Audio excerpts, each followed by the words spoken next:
महाराष्ट्राचा आराध्य दैवत छत्रपती शिवाजी महाराज आणि कोवाडगावचं ग्रामदैवत प्रभू राम यांना वंदन करतो। आज या ठिकाणी खूप आनंद होतोय।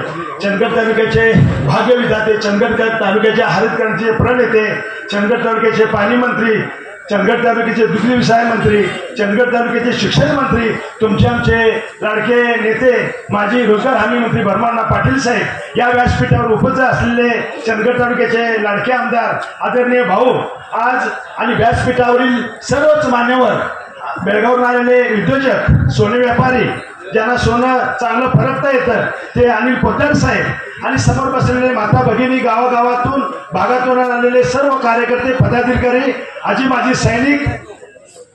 माजी सैनिक, व्यासपीठावरील सर्वच मान्यवर, आज खूप मोठा आनंद होतोय। अनिल पोद्दार साहेब नाव, आमदारांचं नाव राहून गेलं समजलं। माझे आमदार साहेब बेळगावरून आले, त्यांचं सुद्धा मुळे साहेब, त्यांचं सुद्धा मनापासून अभिनंदन करतो। आज सांगायला खूप आनंद होतोय, माझ्यासारख्या कार्यकर्त्यांना खूप सांगायचा अभिमान वाटतोय की भाऊ, जी तुमची शपथ झाली 288 आमदारांपैकी जी सगळ्या आमदारांनी आपापल्या परीने शपथ घेतली, पण तुमची जी शपथ झाली, काय ती शपथ, काय ती विधानसभा एकदम ओके। कारण का त्या शपथविधीमध्ये भाऊनी ग्रामदेवत, रवळनाथ, भैरवनाथ सगळ्या देवांची नावं घेतली, माजी सैनिक, अन्नदाता, शेतकरी सगळ्यांची नावं घेतली। खरं एक नाव इतकं मोठं नाव घेतले ते म्हणजे आमचे भरमाना पाटील। कारण महाराष्ट्राच्या विधानसभेमध्ये शपथ घेत असताना भाऊ अण्णांना माझे वडील म्हणतात, अण्णा त्यांना मुलगा म्हणतात, तर याप्रमाणे भाऊनी सुद्धा ते कर्तव्य फेडलं आणि भरमानांचं नाव विधानसभेच्या शपथविधीने घेतलं। तुम्ही त्याचं ऋण फेडलेलं आहे भाऊ। रात्रीचा दिवस केला आणि भाऊंना जसं कार्यकर्त्यांच्या मनामध्ये इच्छा होती त्या इच्छेनुसार भाऊंना आम्ही 5000 वर मतदान किनीकड भागातून दिलं। आणि भाऊ तुम्हाला एक सांगायचं म्हटलं तर अण्णांच्या सहकार्यामुळे जे निट्टूर गावामध्ये 25 वर्ष विरोधी लोकांना फक्त 4च मतदान पडायचं भाऊ, यावेळेला भरमानांच्या सहकार्याने आणि पाठबळामुळे आम्हाला भाऊ तुम्ही निट्टूर गावामध्ये 1 नंबरला मतदान मिळवून उच्चांक गाठलेला आहे। आणि भाऊ तुम्हाला एक दुसरी गोष्ट सांगायची म्हटलं की परवा मी लोकप्रिय मुख्यमंत्री देवेंद्र फडणवीस साहेबांचं एक मी स्टेटमेंट न्यूजवरती ऐकलं की नदीजोड प्रकल्प जो आहे तो नदीजोड प्रकल्प आम्ही राबवणार महाराष्ट्र राज्यामध्ये, असं मी थोडंसं ऐकलं। पण भाऊ तुम्ही लाडके मुख्यमंत्री फडणवीस साहेबांचे जवळचे आणि विश्वास सहकारी आहात। तुम्हाला एक म्हणजे आमच्या किनीकड भागातून एक आम्ही तुम्हाला एक सूचना किंवा एक तुमची अपेक्षा व्यक्त करतो भाऊ की आम्हाला जे कुदनूर झुंडगेचं पूल आहे, त्या कुदनूर झुंडगे पूल आम्हाला तुमच्या हातून जे प्रगती पुस्तक राहणार आमदार गटाचं ते त्यातून कुदनूर झुंडगे जो बंधारा आहे तो तुम्ही करावा। फडणवीस साहेबांच्या जवळचे आणि विश्वासी सहकारी असल्यामुळे आम्ही तुमच्याकडे अपेक्षा व्यक्त करतो। ते स्वामी का रणजित देसाई सुप्रसिद्ध लेखक, त्यांचं स्मारक इथं उभारण्याचा मानस भाऊंचा आहे, त्यांनी स्वतः आपल्या तोंडाने ते सांगितलेलं आहे। आजवर इतके नेते झाले, इतक्या लोकांनी सत्ता भोगली, शेतकऱ्यांसाठी तरी काही केलंच नाही। अण्णा सोडला, अण्णांची कारकीर्द वगळता हे कायम लक्षात घ्या, बाकीच्या नेत्यांनी या तालुक्यासाठी शेतकऱ्यांसाठी केलं नाही, तर लेखकांचा विषय येतोच कुठून। आणि म्हणून या कर्यात भागामध्ये स्वामी का रणजित देसाई या गावात जन्मले, त्यांनी महाराष्ट्राचं कोवाडचं नाव महाराष्ट्रावर पोहोचवलं, असा हा कर्यात भाग आहे। कुस्ती क्षेत्रात आणि कबड्डी क्षेत्रात सुद्धा कर्यात भागानं अलौकिक नाव मिळवलेलं आहे। महाराष्ट्र केसरीचा सन्मान या कर्यादीला मिळवून देण्याचं काम पैलवान विष्णू जोशीकरांनी केलेलं आहे आणि शिवछत्रपती पुरस्कार मिळवून देण्याचं काम मारुती नाईकांनी कोवाडचं केलेलं आहे। या कर्यादीतल्या सगळ्या पैलवानांनी भाऊ तुमच्यासाठी जीव ओवाळून टाकावा असं काम केलेलं आहे। कर्यादीमध्ये हे शड्डू ठोकला तर दुसऱ्या गावात ऐकू द्यायचा असे मर्दानी मल्ल या कर्यात भागामध्ये कर्यादीनं आपल्या तालुक्याला दिलेल्या तालुक्यामध्ये नावलौकिक मिळवलेलं आहे। आणि या कुस्ती क्षेत्रासाठी भरीव काम करण्याचा मानस भाऊंचा सुद्धा आहे। या तालुक्याला, या महाराष्ट्राला, या तालुक्यानं, या कर्यात भागानं IAS ऑफिसर दिले, क्लास 1 अधिकारी, क्लास 2 अधिकारी गावागावात येत आहेत। आणि म्हणून अशा पद्धतीने या कर्यात भागाचा लौकिक आहे। व्यासपीठ, महिला प्रतिनिधी, BJP, आर्मी सर्व जे आलेले आहात, सगळ्यांची नावं घेऊ शकत नाही, पण इथे जमलेल्या सर्व माझ्या बंधूंनो आणि भगिनींनो,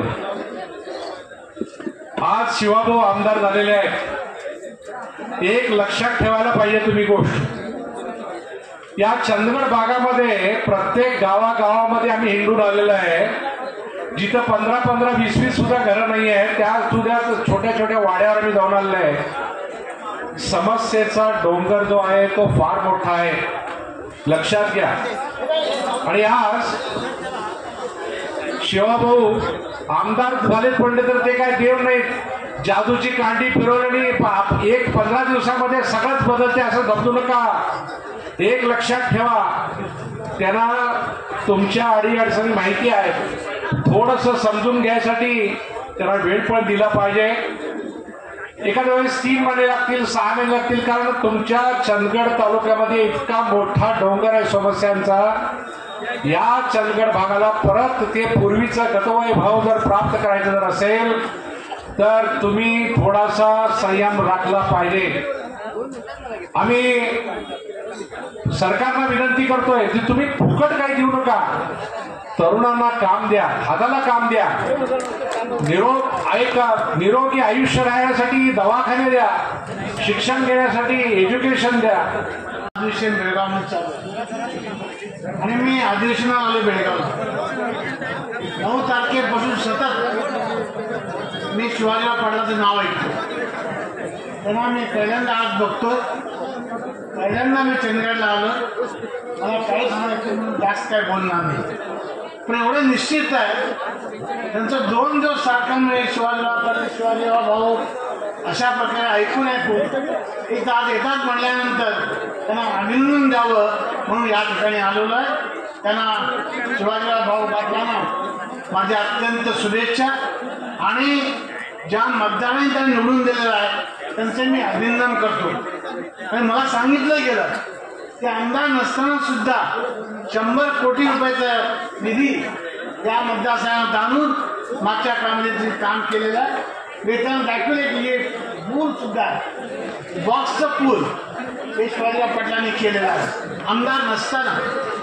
आणि मी काही जास्त बोलणार नाही, वेळ झालेला आहे. पण एक मात्र निश्चित आहे की तुमच्या आमदाराचं भाग्य आहे, तुमच्या आमदाराचं भाग्य आहे. काय भाऊ मला सांगितलं गेलं की तुम्हाला मुंबईत येताना सर्वांना करून मी शिवाजी रुक्मिणी शत्रुपा पाटील विधानसभेचा सदस्य म्हणून निवडून आलो असल्याने विश्वासार्ह शपथ घेतो की कायद्याद्वारे स्थापित झालेल्या अशा भारतीय संविधानाबद्दल मी खरी श्रद्धा व निष्ठा बाळगीन. भारताची सार्वभौमता व एकात्मता उमेद राखीन आणि आता जे कर्तव्य हाती घेत आहे ते निष्ठापूर्वक पार पाडेन. जय महाराष्ट्र, जय चंद्र.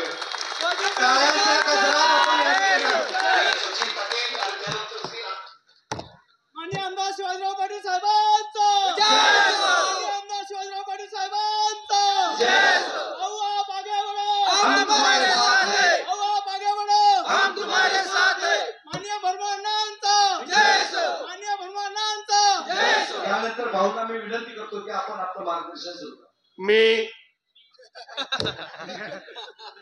अखंड हिंदुस्थानचा आराध्य दैवत छत्रपती शिवाजी महाराज, शाहू फुले आंबेडकर आणि सन्माननीय व्यासपीठ आमचे आदरणीय आमचे मार्गदर्शक, आमच्या चंदगड तालुक्याचे भाग्यविधाते आणि तुम्हा सर्वांचे आदरणीय नेते भरमाना पाटील साहेब, आमचे तालुका अध्यक्ष शांताराम बाबू पाटील साहेब, आमचे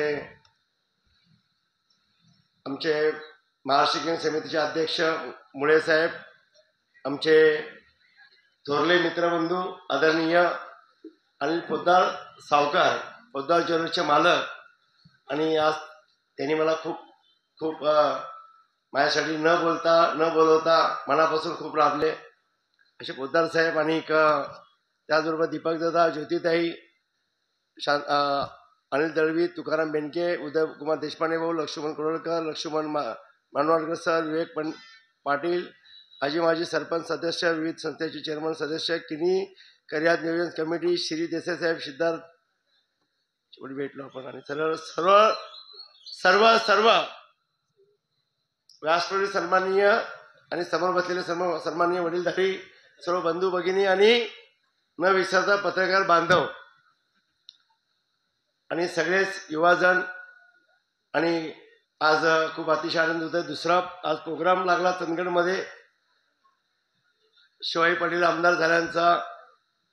खरं सांगू, मी आमदारकीच्या भूमिकेत फक्त तेवढापुरते एक दिवस होतो, ते लेबल लावून, आणि नंतर मी लेबल ठेवला. आता म्हणलं बाकी आमदार मी जरी असलो तर खरे आमदार तुम्ही आहात. आज तुमच्यामुळे पद भेटले, तुम्ही राबलात, तुम्ही मनापासून सगळं केलात. आणि महाराष्ट्रातला एकमेव अपक्ष आमदार, पूर्ण महाराष्ट्रातला एकमेव अपक्ष आमदार. बाकी 4 आमदार आहेत, ते प्रत्येकाचा पाठिंबा घेऊन झालेले आहेत. पाठिंबा घेऊन एकमेव महाराष्ट्र. आणि माझ्यापेक्षा राज्याचे लाडके मुख्यमंत्री आदरणीय देवेंद्र फडणवीस साहेब सरळ सांगतात, अरे तुला माहिती आहे का शिवाजी पाटील आले अपक्ष आमदार, एकमेव अपक्ष आमदार. आणि ज्या वेळेला खरं सांगतो, पूर्ण सभागृहामध्ये एकट्याचं नाव घेतल्यानंतर अर्धे आमदार मागे बघत होते. असे एवढा मान सन्मान आपल्या हा तुमच्यामुळे मला लाभला. मी स्वतःला खूप भाग्यवान समजतो की सर्व मायमाऊली, माझे सर्व तरुण वर्ग, माझे सैनिक, माझे बांधव, तिन्ही निवडणुकीला एक कलाटणी दिली, एक व्यासपीठ दिलं. उमेद संघटने जीवाचं रान केलं, आशा सेविकांनी रान केलं. आदरणीय अण्णांचं कुटुंब आणि अण्णांचे सर्व कार्यकर्ते आणि भारतीय जनता पक्षाचे नेते आदरणीय बर्मनराव पाटील साहेब, खासदार मुन्ना माडिक साहेब, आज यांच्या नेतृत्वाखाली आपली सर्व जिल्ह्यातली आणि आपल्या चंदगड तालुक्याचे भागदौड चालू आहे. आणि एवढं सांगू इच्छितो की प्रत्येक कार्यकर्त्यांनी ही निवडणूक कुठल्याही नेत्याच्या हातात ठरवली नाही, हे सत्य सांगतो. आमच्या हातात ही निवडणूक नव्हती. सर्व कार्यकर्त्यांनी लक्षात आलं की 25-30 वर्ष आपला गुलाल उधळलेला नाही आहे आणि त्याची जाण त्यांना होती. मागच्या वेळा 2,000चा पराभव, 2500चा पराभव, आज 25,000 मतांनी मतदेखील वाढवून दिला. हे आपल्या चंदगड तालुक्याचं मला वाटते किती वर्षात, मला इतिहास नाही माहिती, कारण ना मोठा विजय होता, ऐतिहासिक विजय म्हणायलाच लागेल, म्हणा असं नाही आहे. आणि आता कुठली मतं मागायची वेळ नाही आहे. खरं ह्या निवडणूक माझ्यासाठी, मी तेव्हा सांगितलं की निवडणूक माझ्यासाठी होती. आता येणाऱ्या निवडणूक असं तुमच्यासाठी असतील, इथले बसलेले उमेदवार असतील, इथं बसलेले उमेदवार असतील. म्हणून झडपी असेल, आपला नगरपंचायत असेल, पंचायत समिती असेल, आणि सगळ्याच निवडणुका, गोकुळ असेल, केडीसी असेल, सगळ्या निवडणुका महत्त्वाच्या आहेत आणि त्याच ताकदीने लढायचे आहेत. आणि माझं राजकारण 23 तारखेला निकाल संपलं. सगळेच राजकीय वैर आपले संपलं, वैर तेवढं पुरतं असते. मी सगळ्यांची आणि मग असे म्हटले की बाबा आता भाऊ तुम्हाला पहिला येतील भेटायला, खरं लक्षात असू द्या, आपले कार्यकर्ते राबल्यामुळे थकल्यामुळे आराम करतात आणि ते कार्यकर्ते 11 वाजता निघून गेलेत. आपले रात्री कार्यकर्ते 12 तास रात्री 12पर्यंत नाचलेत. ते अजून थकावमध्ये आहेत, म्हणून अजून ते फ्रेश आहेत आणि शुभेच्छा झाला ते पहिल्या येतात. वाईट उठून घ्यायचं नाही, हे राजकारण असते. वैर तेवढ्यापुरता असतो, राजकीय वैर असतो तो. आपले काय कायमस्वरूपी कुणाचा काय विषय नसतो, विसरून जायचं असते. खरं आज एवढंच सांगू इच्छितो की सगळं मनासारखं होतंय. मी जे बोललो तसं तसं परमेश्वर करतोय, याचं मला खूप खूप माहीत आहे. माझं पुण्याही नाही आहे, की तुमच्या सर्वांची पुण्यामुळे सर्व घडते. आज केंद्रातली सत्ता आली, ती खूप गरजेची होती. आणि त्यानंतर मी छाती फोडून सांगत होतो की केंद्रातली सत्तेनंतर राज्याची सत्ता येते. उद्धवसाहेब सांगत होतो राज्याची सत्ता येते. आणि महाराष्ट्र राज्य असं आहे की नॉर्थ साईडची 10-12 राज्य आणि एक महाराष्ट्र, खूप मोठी ताकद आहे, आर्थिक राजधानी देशाची. आणि महाराष्ट्राचं राजकारण मोदी साहेब, अमित शहा साहेब आणि देवेंद्र फडणवीस भारतीय जनता पक्ष सोडत नाही. हे मी असं वाजून सांगत होतो की सत्ता येते. परत मी भाषणात बोललो होतो, तुम्ही चिंता नको करू. मागच्या लोकसभेमध्ये बाबासाहेबांच्या संविधानावरती हा प्रचार झाला आणि कुठे निकाल लागले. त्यावेळेला सांगितलं की हा ऐतिहासिक निकाल जनतेतून आला. आणि आत्ताचा निकाल सांगितला EVM मशीनने दिला. त्यावरती बोलून वेळ घालण्यात काही अर्थ नाही आहे. ते त्यांचं कुठेतरी असं सात्वन करून घ्यायला स्वतःचं. खरं मला एवढंच म्हणणं आहे की आपल्याला आता केंद्रातली सत्ता बसली, राज्यातली सत्ता बसली. आदरणीय माजी मुख्यमंत्री आणि आताचे उपमुख्यमंत्री एकनाथ शिंदे साहेबांच्या नेतृत्वाखाली खूप चांगलं भारतीय जनता पक्षाने अतिशय चांगलं काम केलं. लाडकी बहीण योजना असतील, लाडका भाऊ असेल, केंद्र सरकारचे शेतकरी योजना 6,000च्या असतील, महाराष्ट्राच्या असतील, आणि प्रचंड अशा ताकदीने महाराष्ट्रामध्ये पहिल्यांदा भारतीय जनता पक्षाने काम करायची ताकद दाखवून दिली. आणि आज भरगच असं 237 आमदार, प्रचंड ताकदीचं सरकार बसले, विरोधी पक्ष नाहीत अशी परिस्थिती झाली. परवाशी मी विधानसभेला होतो, ते सांगत होते, तिन्ही पक्षाचे नेते भेटले, ते सांगत होते आम्ही काय करू, माझ्याकडे 10 आमदार, त्याचे पण 10 आमदार, त्याचे पण 10 आमदार. त्याचे असे माझ्याकडून बघितलं की ते दोनच थांबत नाहीत. हे वास्तवता आहे. आणि त्यातल्या त्यात आपलं दैवत देवेंद्र फडणवीस साहेब ज्यांच्या माध्यमातून सरकार स्थापन होते, मुख्यमंत्री आहेत. आणि मला सगळ्यांनी आशा दिली, सगळे म्हटलं, अजून अण्णा नाही म्हटलेत की बाबा मला लालबत्तीची गरज नाहीये, मला कुठल्या महामंडळाची गरज नाहीये आणि कुठल्या मंत्रिमंडळाची गरज नाहीये. हे वास्तव सांगतो. तुम्ही आशा सोडून द्या. मी जे शब्द बोललोय मतदारसंघामध्ये निवडणूक काळामध्ये 10 इंडस्ट्रील येतील म्हणजे येणार. त्याच्यामध्ये 2 हॉस्पिटल, महिला हॉस्पिटल, मेडिकल कॉलेज 10 येतील म्हणजे येणार. 3 स्टार 5 स्टार हॉटेल आपण ठरले आणि कामाला लागलोय सुद्धा. आणि आज तुम्हाला माहीत नसेल, आल्यापासून आम्ही सातत्याने सरकार स्थापनेच्या मध्ये होतो. 3 दिवस मुंबईचं अधिवेशन संपलं, उद्या 3 दिवस इकडे आपल्या मतदारसंघात आहे. 14ला मी माझे गुरुमाऊली अक्कलकोट स्वामींचं दर्शन घेऊन विधानसभेला विधानभवनची नागपूर विधानभवन गाठायचं आहे. 16 ते 21 पर्यंत आपलं अधिवेशन आहे. आणि या अधिवेशनामध्ये सत्ता स्थापन नाही झाली व्हावी अपेक्षा आहे. तर आपल्याला कुठला मंत्री कुठलं खातं कुठे भेटेल बघायला लागेल. आणि त्या पद्धतीने पेपर आपले कामं सुरू होईल. आणि नसेल तर तरी सुद्धा एक महत्त्वाचं जे खातं असते ना, ते आदरणीय आमचे थोरले साहेब म्हटलं तर चालेल. आमचं खूप ज्या माणसांना खूप खुशी झाली, ज्या आशा होता आणि असा भरघोस असा आशीर्वाद त्यांनी मला दिले, असे देवेंद्र फडणवीस हे मुख्यमंत्री आहेत. म्हणून तुम्ही कुठली चिंता सोडून द्या. मी कुठलं पद नसते वेळी 103 करोडचा फंड आणि काजू बोर्डाचा 1400 करोडचा फंड मी आणू शकतो. तर बाकी हे आमदारकी पद तुम्ही दिले आणि मुख्यमंत्रीपद दिले, तर मी पोद्दार साहेब तुम्ही चिंता नका करू. तुम्ही आज सुचवलात, खरं आज गोव्याचे मुख्यमंत्री खरोखर आहे.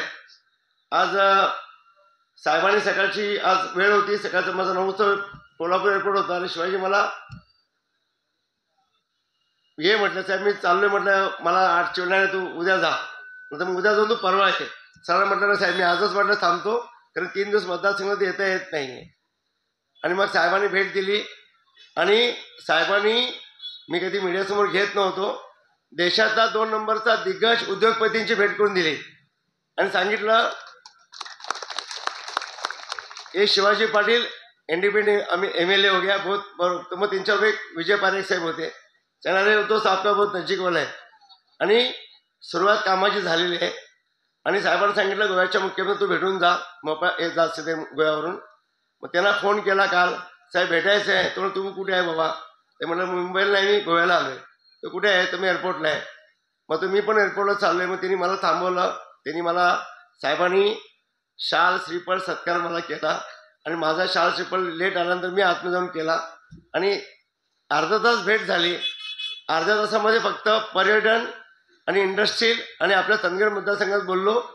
आणि त्यांनी पूर्ण आशीर्वाद देतो म्हणून सांगितले. आणि हे पण बोलले मला देवेंद्रजींनी सांगितलेलं बाबा की तुला मदत करायची आहे. एवढं मोठं मनाचा राजा माणूस देवेंद्र फडणवीस साहेबांनी एका राज्याच्या मुख्यमंत्री सांगणं, त्यात सगळं आलं. आणि हे सर्व पुण्य हे तुमची पुण्य आहे. तुमच्या पुण्यामुळे सर्व मान सन्मान भेटतो. आणि तुम्ही आमदार मला केलात, त्या आमदारकी प्रेमी तुम्ही आहात.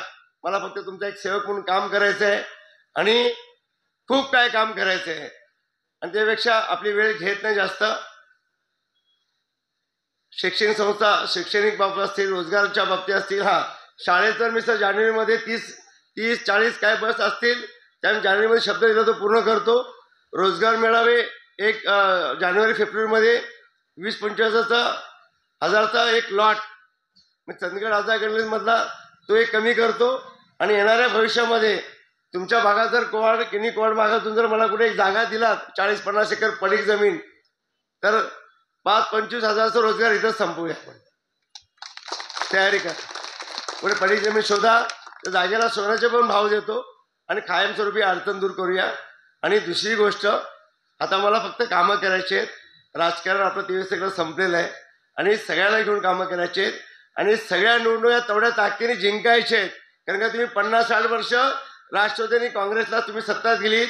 आता ही सत्ता भारतीय जनता पार्टीला आदरणीय अण्णांच्या माध्यमातून अण्णांच्या अध्यक्षतेखाली अण्णांच्या आशीर्वादाने ही घोडतोड सर्व विजयी परंपरा कायम चालवायचे आणि सत्ता डंकी की चोट पे जितना है मुझे इतना ही मालूम है. आणि या निवडणुका चांगल्या पद्धतीने शांततेने सगळ्या निवडणुका आपल्याला कामाच्या जोरावरती जिंकायचे आणि कामं करायचे आहेत. आणि मी काय करतो त्यापेक्षा वेळ नसतात एवढी कामं आपल्याला करायची आहेत आणि जास्त वेळ घेत नाही. बोलण्याच्या ओघामध्ये काय राहिला असेल तेवढं सांगतो की ह्या विजयामध्ये मनसे असेल, दोन्ही शिवसेना असतील आणि राष्ट्रवादींची पण मदत झाली. दोन्ही राष्ट्रवादींच्या नेत्यांची मदत झाली. दोन्ही काँग्रेसची मदत झाली. अपक्ष होतो, सर्व दारं उघडी होती आणि सैनिक म्हणून मदत केली. अण्णासारखा जर सारथी अशा श्रीकृष्णाच्या रूपामध्ये तर आम्हाला काय गरजच नव्हती कोणाची. कारण सगळ्यांच्या त्यांच्या अध्यक्षतेखाली निवडणूक पार पडली. अण्णांना पुढचे दिवस राजाची खुर्ची असेल आणि आम्ही सेवक म्हणून काम करू हेच बोलतो. आणि बोलायच्या काय राहिला असेल आणि चुकला असेल तर मला माफी मागतो. आणि किनी कुमारकरांना भाऊन जो विश्वास दाखवलात याच्यापुढे अजून तुम्हाला विश्वास द्यायला मी कामातून भाग पाडेन. आणि आज 5.5 करोडचा रोड असेल 3.5 करोड असेल एवढा विकास होत नाही. आपल्याला खूप विकास करायचा आहे. शिक्षणामध्ये तुम्हाला करून दाखवायची माझ्याकडे क्षमता आहे. तुमचा सदैव आशीर्वाद आणि पाठिंबा माझ्यासोबत राहावा हेच बोलतो. आणि पुन्हा काय राहून मी तुमची क्षमा मागतो. जय हिंद, जय महाराष्ट्र. MIDC हवे आहे, जरूर MIDC देऊ, पण जागा किती आहे तर 5 एकर जागा आहे म्हणजे 15 एकर जागा आहे. 15 एकर जागेत MIDC होते. मग बाकीची जागा देता काय म्हटलं तर तुम्ही पाणी का अडवला म्हटलं. तुम्ही पाणी अडवलं नसतं तर आम्ही दिली असती जागा. अरे पाणी अडवलं असलं तरी सुद्धा तुम्ही जागा देण्याची तयारी दाखवा म्हणजे तिथे MIDC होईल. MIDC काय आपोआप याच्यात अंतराळात होणार नाही. अंतराळात ते यान नव्हे. पत्रकारांनी हे खऱ्या अर्थानं लक्षात ठेवायला पाहिजे. पत्रकारांना तुम्ही लिहा. आता ह्या इथे माझ्या काळात इथे एक रेस्ट हाऊस मंजूर केलेलं होतं तर ते पायाभरणी सुद्धा झाली कोवाडला. कारण कोवाड हे फार लोकसंख्येचं गाव आहे, मोठ्या लोकसंख्येचं या विभाग आहे. तिथे अधिकारी येतात, तिथे राहायला त्यांना जागा कुठे मिळत नाही म्हणून ते रेस्ट हाऊस, ते रेस्ट हाऊस नुसतं पिकाच थोडी मारली. रेस्ट हाऊस कुठेच नाही भाऊ, लक्षात घ्या. इथे रेस्ट हाऊस नाही, रेस्ट हाऊस कोवाडला नाही आहे. गाव आमच्या रणजितदादांचं गाव आहे, महाराष्ट्रात प्रसिद्ध गाव आहे, देशात प्रसिद्ध गाव आहे, पण इथे अधिकाऱ्याला राहायला जागा नाही.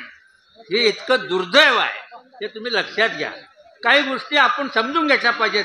आणि म्हणून या विभागाचा चंदगड मतदारसंघाचा आपण एक मास्टर प्लॅन तयार केला पाहिजे. म्हणजे कुठल्या गावात काय केलं पाहिजे हे तुम्ही लक्षात घ्या. मी आज सांगतो